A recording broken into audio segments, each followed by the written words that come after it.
नमस्कार, online classes में आपका स्वागत है। भरतलाल शर्मा। आज हम 10th साइंस में देखते हैं विस्थापन अभिक्रिया, रिप्लेसमेंट रिएक्शन।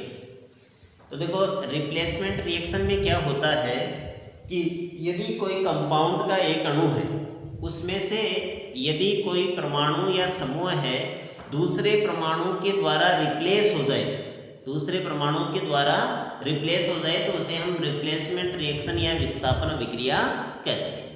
तो वह रासायनिक अभिक्रिया जिसमें किसी यौगिक के अणु में, वह रासायनिक अभिक्रिया जिसमें किसी यौगिक के अणु में एक परमाणु या समूह के स्थान पर दूसरा परमाणु, एक परमाणु या समूह के स्थान पर दूसरा परमाणु या समूह आ जाता है तो उसे विस्थापन अभिक्रिया कहते हैं। जैसे ये एक यौगिक का अणु है, जैसे मान लो AB, और यहाँ पर हम ये C ले रहे हैं, दूसरा क्या ले रहे हैं C।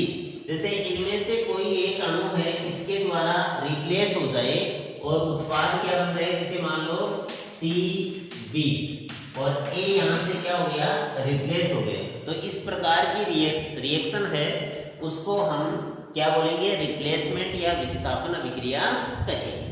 जैसे लोहे की कील को हम कॉपर सल्फेट के विलयन में डालेंगे, लोहे की कील को कॉपर सल्फेट के विलयन में डालते हैं। जैसे ये कॉपर सल्फेट CuSO4, इसमें लोहे की कील डालते हैं तो ये लोहा है, यहाँ से कॉपर को क्या कर देता है, रिप्लेस कर देता है।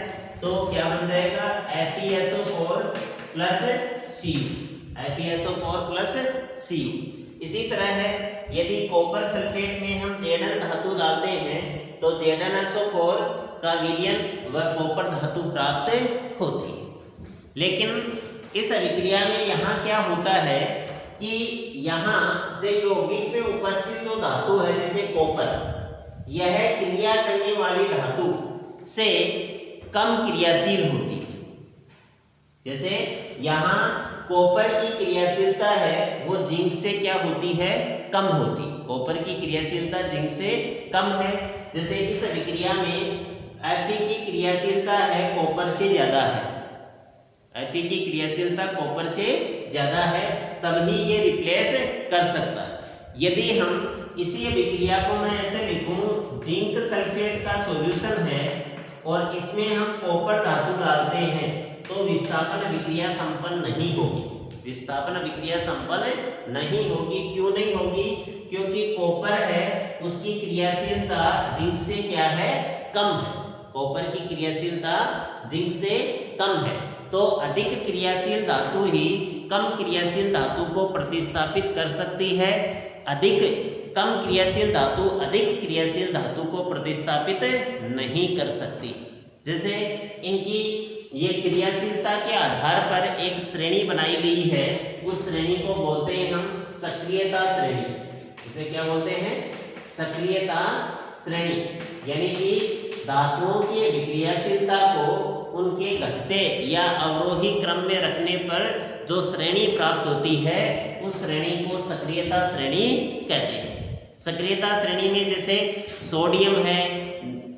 पोटेशियम, सोडियम, मैग्नीशियम, ये ऊपर स्थित होते हैं और इनसे हम नीचे की तरफ चलेंगे तो जैसे Ag, Au है, इनकी क्रियाशीलता सबसे कम होती है। सबसे जितना ऊपर है उसकी क्रियाशीलता ज़्यादा है, जैसे जैसे नीचे चलेंगे क्रियाशीलता कम होती जाएगी। तो ऊपर स्थित धातु है नीचे स्थित धातु को रिप्लेस कर सकती है, लेकिन नीचे वाली धातु ऊपर वाली धातु को रिप्लेस नहीं कर सकती, क्योंकि उसकी क्रियाशीलता क्या हो जाएगी, कम हो जाएगी।